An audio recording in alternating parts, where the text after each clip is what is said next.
what to look for, and the questions to kind of ask as you're going through. So, like I said, the first thing we want to do today is kind of talk about what your options are. So there's several different tiers of colleges throughout the country, and this is just kind of a representation of what those are. So today, institutions are going to be federally funded, academic-based colleges. That second tier down is going to be your other doctoral or research universities, so schools that you might pursue after your undergraduate degree. Those four-year colleges are going to be that step that you guys are probably going to take next, right? So where am I going to go? What kind of school is that? So that's going to be the tier that you guys will probably start out at. If not, community colleges and then tech and specialized programs is always an option as well too. So those are kind of the hierarchy and the pyramid of colleges and universities that you might come across over the next 4 years. There's a lot of different differences across colleges when it comes to institutions. So public versus private, 2-year versus 4-year, HBCUs, religious or secular colleges, as well as co-ed and single gender. So those are all different tiers that you'll want to think about when you're looking at colleges, right? So everyone kind of thinks college, I'm just going to go to college with a bunch of people, right? But then there's so many different entities to what that looks like. And these are just going to be kind of differences that you guys will come across as you're looking at those institutions. Some of the things you might want to think about when you're first starting to make your selection process is prestige, selectivity, legacy. Do I know people there? Do I have family that went to school there? And then where are your friends going, right? So those are typically the 4 questions that you're going to ask yourself. It's, do I want to go to a super prestigious school? I want it to be super hard to get into. And then, do I know somebody? And then, where are my friends going? But some of the things that you also might want to take into consideration is, how big of a school do you want to go to? Where do you want to go to school? How much is this going to cost me? And then, what's the academic program? Do they have a program that I want to study? Do they have something that I'm interested in? But then also, what does it feel like on that campus, right? What's the atmosphere and what's it going to be? What's it going to take, and kind of how am I going to feel while I'm on that campus? The next step is going to be preparing yourself, right? So these are the things you're going to need to do that we want to take into consideration when we're reviewing colleges, right? So we want to see how you did in school, right? Your grades are important. There's teachers that told you that, your counselors have told you that, but I'm telling you that now your grades are important. Your activities and your involvement. What are you doing in high school? Are you involved in clubs or organizations? Are you on a sports team? What things do you do outside of the classroom that help make you a well-rounded student? How do you perform on the tests, right? ACT, SAT, or COT? Or are you considering kind of a test optional plan, right? So maybe testing isn't your forte. So maybe you'll want to take that plan to kind of pursue those options and see what you can do using a test optional plan. Like I said, that involvement is really important as well outside the classroom. And then the subjective criteria that you might come across at some colleges and universities, right? So some might require you to get letters of recommendation from teachers. Some might require an interview to be scheduled on campus or in person outside of campus. Some of them will request you to write a personal statement. Tell them about you. Why are you special, and what makes you important, and why do you stick out versus other candidates at that institution? And then typically what you guys will see is going to be an essay question on a lot of applications.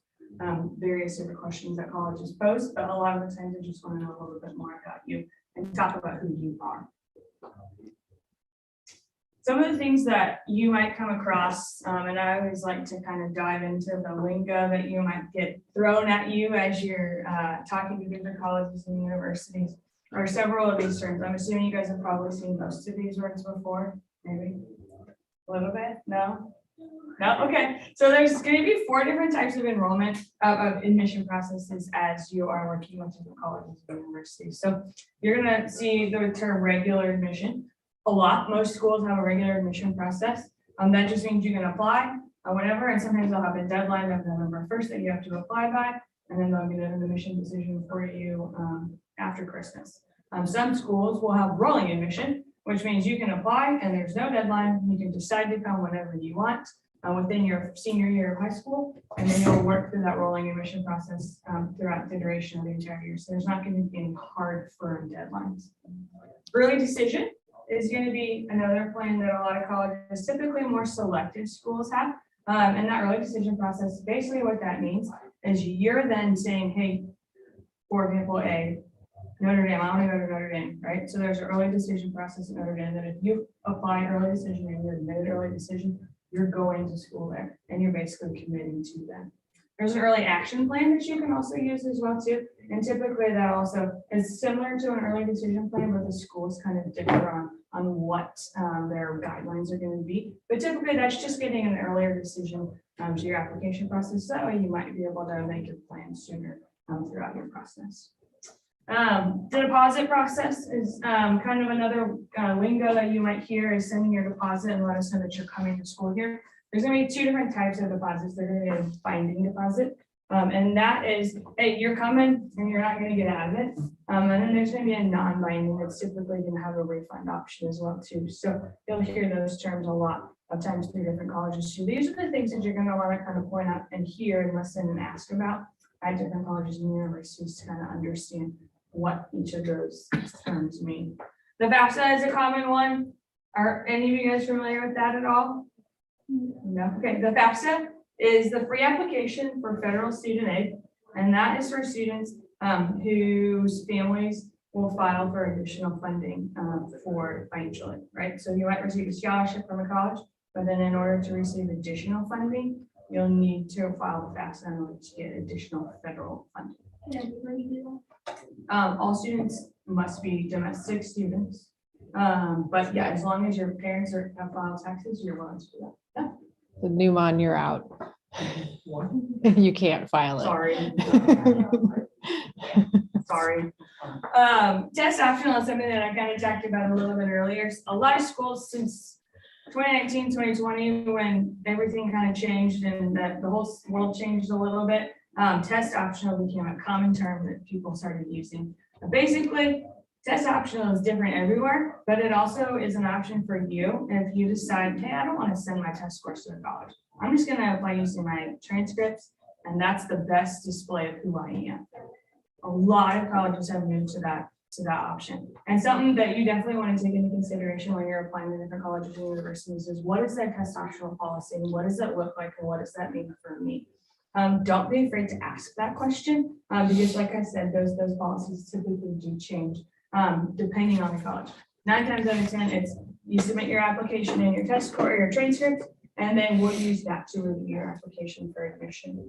That test score is then used sometimes for supplemental information for scholarship if you choose to submit it for additional opportunities within the curriculum at different schools and universities. But the thing that you'll want to definitely take into consideration is what is that test optional policy at those schools and what does that actually mean? So don't be afraid to ask what their policy is. Composite versus super score, which is fine that I talk about that after I talk about test scores, but the composite versus a super score is also going to be a great question that you're going to want to ask if you choose to submit your test score, right? Does the college just look at one composite ACT or SAT score, that total score that you receive on one test? Or are they willing, if you took the test 2 or 3 times, to take all your highest scores from all the different subtests and create a new score based off of those raw numbers, right? So a composite score is just going to be a single test that you've taken, and they'll take the highest score. A super score is going to be the combination of all of your highest scores from as many tests as you have taken. Does that make sense? Kind of confusing. Okay. And then what they'll do is then they'll use that number for your test score at a school. So ask your colleges and universities, do you guys super score or do you just take the composite score? And that's always a great question, and that always helps you as well too. There's so many different forms of applications. I think one of the biggest things that you want to take into consideration when you're looking is how many schools am I going to apply to, one? And then once you've made that decision, how many different application fees am I going to necessarily have to pay? And then what's the most effective way for me to apply to all those colleges and universities? If you're thinking of applying to several, I would explore options like the Common App to just see if you can send one application to 25 schools at the same time. Or if you're thinking I'm just going to look at 2 or 3 different schools, go look at their respective applications on their websites, because typically, from what I can tell you from my experience, they're a little bit more condensed and a little bit easier of a process. So definitely go explore those different applications. Typically, the 2 that you're going to see mainly will be the Common App and then the school's institutional application that's on their website. And then the housing application, that is another one that's important. That kind of goes hand in hand with your deposit. And a lot of schools with that housing application is going to help colleges and universities help figure out where you're going to live. So telling them information about who you are, who you want to live with, and the different dorms that you would like to live in. Housing processes at colleges are different across the board. Some of them, as soon as you send in your housing application, they're going to place you in housing for that coming school year. But some schools wait till the summer to match up all of the students rather than slowly doing it over the course of the entire school year.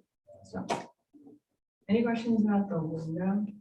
Those are going to be some of the most commonly used terms that you're going to hear, and the things that we come across the most. So, if there's anything that sticks out and you're like, can you clarify that a little bit more? Let me know. What's the difference between early decision and early action? It totally depends on the school. Typically, early action is going to be those types of schools that you apply to, and then they'll give you a decision right away, but it's not a binding decision. Okay? Yeah. Does that make sense? With early decision, you're saying, I want to go to Marquette, and I'm only applying to Marquette, and I'm going to get in on an early decision process, and as soon as I get in at Marquette, I'm good to go to Marquette. I'm not going to look anywhere else. That's early action. That's early decision. Early action is, I'm going to apply to Marquette, get in November, and I'll know in November, but I'm not stuck going to Marquette because I could have applied to Creighton and Benedictine and Sloat. Okay. Okay. Does that make sense? So you apply to other schools that you're like, if they accept you.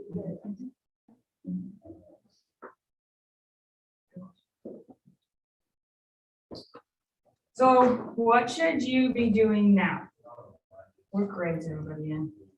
Moms, what grade are your students? Freshman, okay. Junior.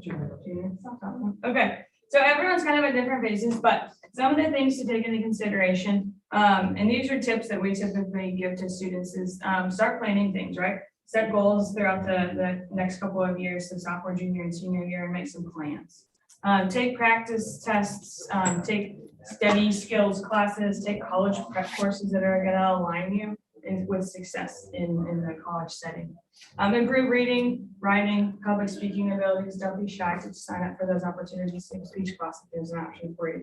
Take that English comp class that might be through dual credit, and get those experiences in a college setting as you can, to kind of form yourself as a more well-rounded student. So that way you have that exposure to college courses or to college experiences earlier on.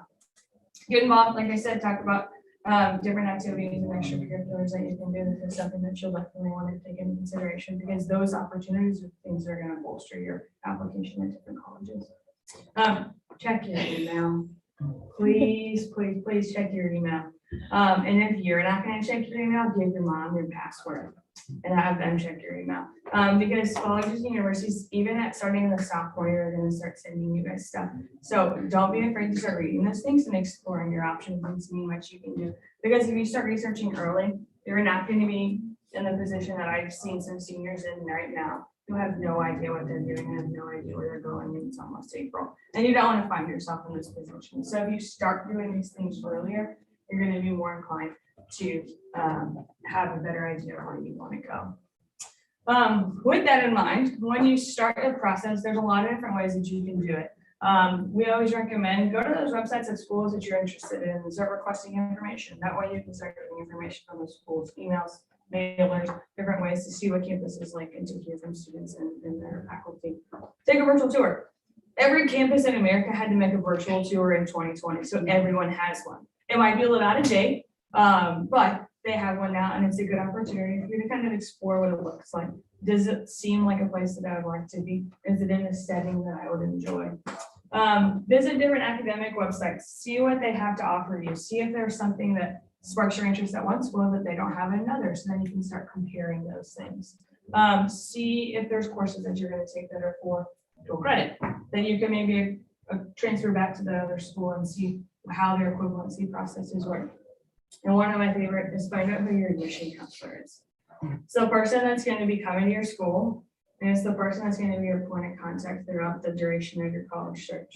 That is a really important and vital person for your college search because you will want to get to know them because they're the ones that are gonna help you out. So that's, if I can give you any advice, is just go find who it is. Because that person is gonna be your advocate in the admission office, okay? So start developing a relationship with them. These are some websites that I always recommend as places to start looking for different colleges and universities. You can put different filters in, you can put options as to, I want to be in the Midwest, or I want to go to the West Coast, or I want to go to the East Coast, or I want to go to Europe. You can put all of those different things in there, and you can whittle it down to public or private, or 2-year, 4-year, or do they have this major? So these are great resources to utilize throughout that process. Like I was saying, the next thing that you'll want to start doing when you gather information is go to college fairs, find out where local ones are, and take opportunities to go attend those. That's the best way for you to. Oh. It is time to move on to the next breakout session. If you are in room one, currently used for the Go to recruiting, college fairs. you will go to room 2 for the This is the admission. most important. If you are in room one. 2 with Go admissions, there. you will go Visit to it. room 9 Go for the visit financial campus. aid. And if Do you're more than one in thing. room 9 of financial aid, you will go to room 1 for the collegiate recruiting. Thank you. Go talk to students on campus, and then bring questions. Hold on, I have one page that I want you to take a picture of. Ah, you can't see it. We can email this I to can the email kids. this to you guys. This is one of my favorite slides because it's like a pros and cons list that we've created in the admission office at Benedictine. And it gives you the opportunity to figure out different questions that you can ask on those college visits. So that way you come prepared. So that way you're not walking away saying, I don't know what to ask. So we'll send it to you. Yeah. No, she switched it. And she can send it to you. I can get it all. Yeah, I would Yeah. recommend. Even before you. Yeah. The earlier the better.